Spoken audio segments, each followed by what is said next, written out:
वक्रतुंड महाकाय कोटिसूर्यसमप्रभा निर्विघ्नं कुरु मे देवो सर्वकार्येषु सर्वदा। अस्मद्गुरुभ्यो नमः। अस्मत्परम गुरुभ्यो नमः।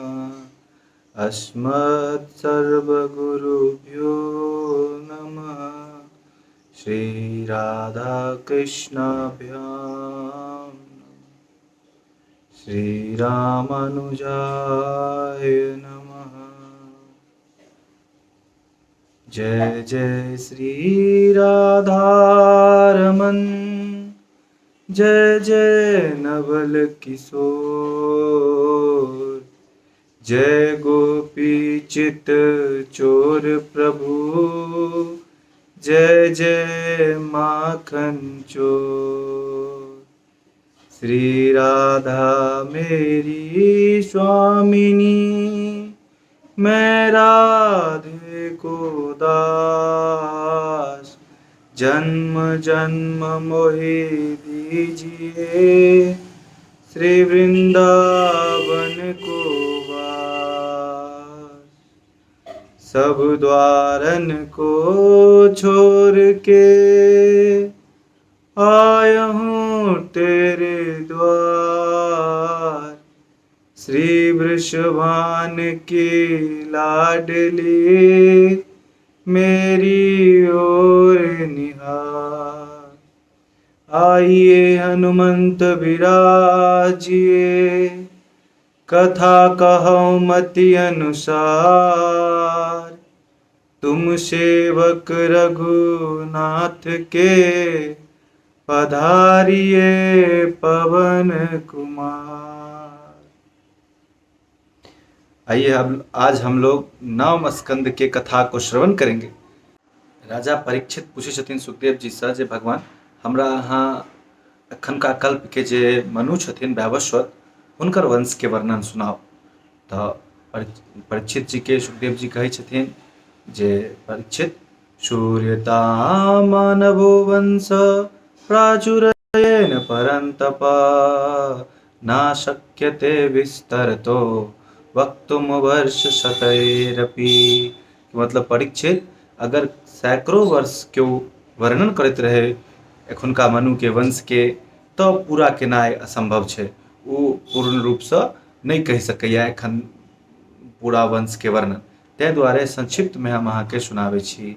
नारायण भगवान के नाभि कमल से ब्रह्मा जी के प्रादुर्भाव भेले और ब्रह्मा जी के मन से मरीचि उत्पन्न भेलखिन और मरीचि के पुत्र कश्यप जी और हुनकर कश्यप जी के पत्नी अदिति हिनका दुनू से विश्ववान भगवान सूर्य नारायण के जन्म भेले और सूर्य नारायण और संज्ञा हुनकर पत्नी से श्रद्धा देव मनु के जन्म भेले। चूँकि विश्ववान भगवान के पुत्र छलखिन श्रद्धा देव मनु तैं हिनका वैवस्वत मनु कहल गेलै। ठीक छै। वैवस्वत मनु के कोनो संतान नहीं रहे तो वशिष्ठ जी के कहि कऽ जे हमरा संतान प्राप्त कराओ ताहि के लेल यज्ञ के तैयारी करायल गेलै। तब मित्रा वरुण यज्ञ कयल गेलै जाहिमे हुनकर पत्नी के इच्छा रहे जे हमरा पुत्री हुए। तब पत्नी की केलखिन जे बहुत सारा दक्षिणा ब्राह्मण सबके दऽ कऽ और ब्राह्मण के खुश कऽ देलखिन और पुत्री प्राप्त करे के संकल्प करा लेलखिन ब्राह्मण सब। यज्ञ जखन संपन्न भेलै तऽ समय अनुसार हुनका एगो पुत्री भेलनि। जखन पुत्री भेलनि तऽ मनु भगवान जे छलखिन से रुष्ट भऽ गेलखिन। कहलखिन आखिर एना किया, हम तऽ यज्ञ केलहुँ पुत्र के लेल। वशिष्ठ मुनि के कहलखिन जे भगवान देखियौ हम तऽ पुत्र प्राप्ति के लिए यज्ञ कयने रहौं और ई हमरा पुत्री केना भऽ गेल। तऽ भगवान वशिष्ठ कहै छथिन जे ठीक हम देखै छियै। ओ जखन ध्यान लगा कऽ देखलखिन तऽ सब बात बुझि गेलखिन। तऽ कहै छथिन जाय दियौ कोनो बात नहीं, लेकिन हम अहाँके एहि पुत्री के अपन तपोबल से पुत्र बना देब। तऽ नारायण के आराधना कऽ कऽ ओ तपोबल से ओकरा पुत्र बना दै छथिन और ई पुत्र के नाम होइ छै सद्युम्न। ओ सद्युम्न जखन नमहर होइ छै तऽ शिकार खेलै लेल वन में जाइ छै और उत्तर दिशा में ओ बढ़ैत बढ़ैत इलाव्रत खंड में प्रवेश कऽ जाइ छै, जे खंड भगवान शंकर के द्वारा स्थापित रहै छै। जे ओहिमे प्रवेश करतै ओ स्त्री भऽ जेतै, एहन श्राप रहै छै ओहि खंड के। तऽ सद्युम्न पुनः ओहिमे प्रवेश करै छै और उ स्त्री भऽ जाइ छै, फेरसँ स्त्री भऽ जाइ छै। बहुत दिन तक ओहि वनमे एक वनसँ दोसर वन तक उ भटकैत रहै छै। एक दिना चंद्रमा के पुत्र बुध के दृष्टि पड़ै छै हुनका पर, और दुनू एक दोसर के देखै छथिन और आपस में मोहित भऽ जाइ छथिन। ओतऽ दुनूके विवाह होइ छै और ओहिसँ हुनका एगो पुरूरवा नामके पुत्र प्राप्त होइ छै।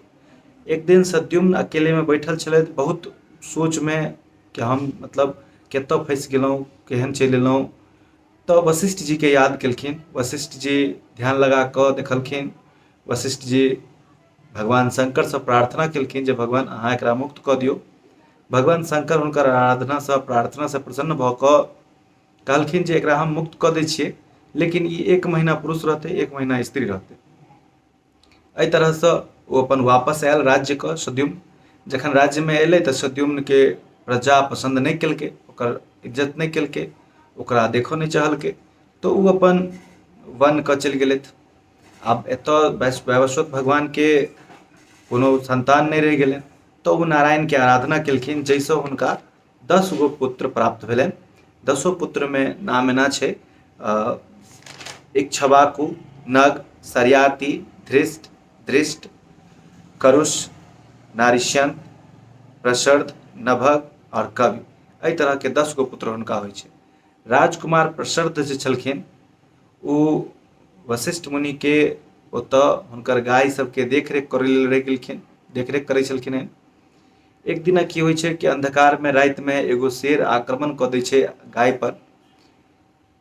प्रसर्द देख नहि पाबै छथिन, बिजली चमकै छै ताहिमे ओ देखै छथिन जे शेर छै और तलवारसँ हमला करै छथिन शेर पर। शेर तऽ भागि जाइ छै, लेकिन गायके हत्या भऽ जाइ छै तलवारसँ। जखन गायके हत्या भऽ जाइ छै और वशिष्ठ मुनिके ई पता चलै छै जे प्रसर्द गायके हत्या कऽ देलक, तऽ ओकरा ओ श्राप दै छथिन कि जो तू जे छै से शूद्रवला काज केले हँ तऽ शूद्र भऽ जेबह।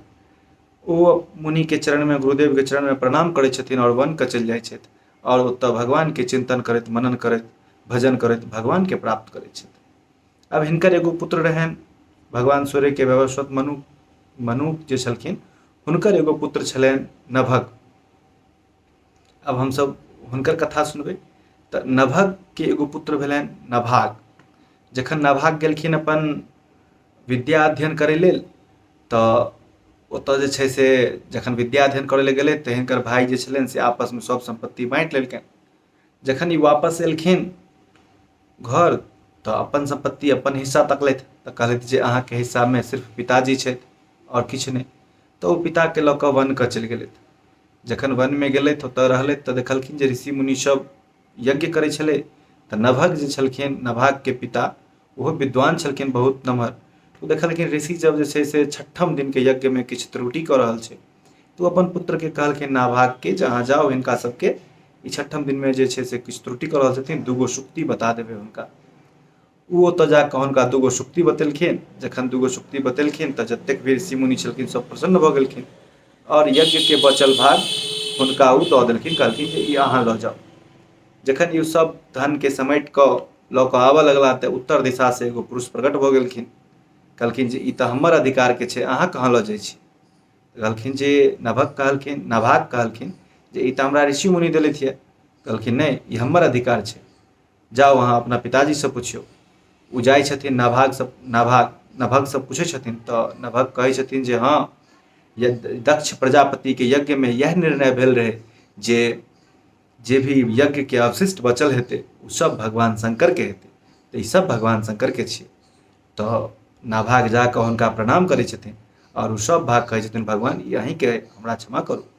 ताहिपरमे भगवान ओकर सत्य निष्ठासँ प्रसन्न होइ छथिन और कहै छथिन जे कोनो बात नहि, ई सब तू ही राख।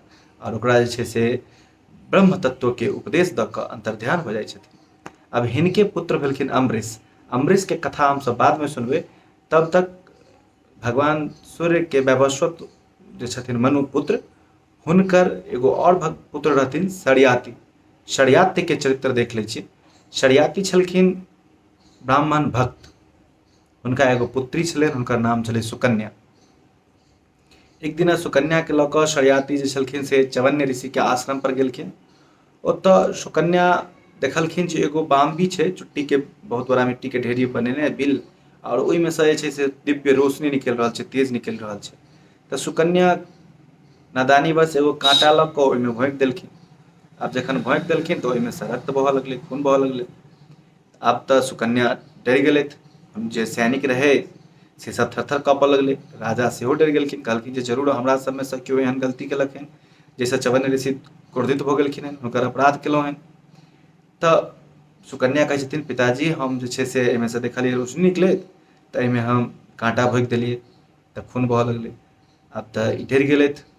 राजा सरियाती चवन्य मुनिके स्तुति केलखिन, प्रार्थना केलखिन। ताहिसँ चवन्य जे छथिन से प्रसन्न भऽ गेलखिन और हुनकर सेवा करै लेल अपन पुत्रीके विवाह हुनकासँ करा देलखिन। चवन्य ऋषि क्रोधित रहै छलखिन, अति क्रोधी। तऽ जे सुकन्या छलै से बहुत सही, मतलब बहुत बढ़िआँसँ हुनकर सेवा करै छलै। चवन्य ऋषि एक दिन प्रसन्न भऽ गेलखिन हुनकासँ और एक दिना अश्विनी कुमार दूगो एलखिन हुनका कुटिया परमे, आश्रम परमे। तऽ चवन्य ऋषि कहै छथिन जे अश्विनी कुमार, अहाँ सब जे छै से हमरा यौवनत्व प्रदान करू, एहिके बदलेमे हम अहाँके देवत्व प्रदान करब। अश्विनी कुमार एगो यज्ञ कुंडके निर्माण करै छथिन और ओहिमे दुनू सङ्गे घुसै छथिन। और जखन बाहर निकलै छथिन तऽ चवन्य ऋषि जे छै से एकदम 16 वर्षीय युवाके जैसा भऽ जाइ छथिन, एकदम जवान भऽ जाइ छथिन। हुनका मतलब बहुत मोहक रूप भऽ जाइ छनि। एक दिना शयाति फेर अपन बेटीसँ मिलै लेल, सुकन्यासँ मिलै लेल चवन्य मुनिके आश्रम पर एलखिन। तऽ देखै छथिन अपना पुत्रीके कोनो दोसर पुरुषके सङ्गे बैसल। तऽ ओ कहै छथिन जे तू तऽ कुलके कलंकित केलें, तो हमरा कुलके दूषित कऽ देलें, अपन पतिके छोड़ि कऽ जार पुरुष सङ्गे बैठल छै। तऽ सुकन्या कहै छथिन, पिताजी ई अहीँके जमाई छथि। अश्विनी कुमारके प्रतापसँ हिनकर एहन शरीर भेलनि, ई दिव्य भऽ गेलथि, 16 वर्षीय युवा भऽ गेलथि। ई सुनि कऽ हर्ष होइ छनि हुनका, सरियातीके बहुत प्रसन्न भऽ जाइ छथिन ओ। और चवन्य मुनि जे छलखिन से सरियातीसँ सोम यज्ञ करबै छथिन। जहन सोम यज्ञ करबै छथिन तऽ सोम यज्ञमे विघ्न डालऽके लेल इंद्र जे छै से जखन अपन इंद्र ओहि यज्ञमे विघ्न डालऽके प्रयास करै छै तऽ चवन्य मुनि हुनकर हाथके स्तम्भित कऽ दै छथिन। और मुक्त तखन करै छथिन जखन इंद्र अश्विनी कुमारके देवत्व प्रदान करैके वचन दऽ दै छथिन। तखन अश्विनी कुमारके देवत्व प्रदान करै छथिन। और एम्हर शरियातीके पुत्र होइ छै अनंत, अनंतके पुत्र होइ छै रेवत, और रेवतके पुत्र होइ छै कुकुदमी, और कुकुदमीके पुत्री होइ छै रेवती, जकर चंद्रवंशमे भगवान कृष्णके भाई बलराम जीसँ विवाह होइ छै।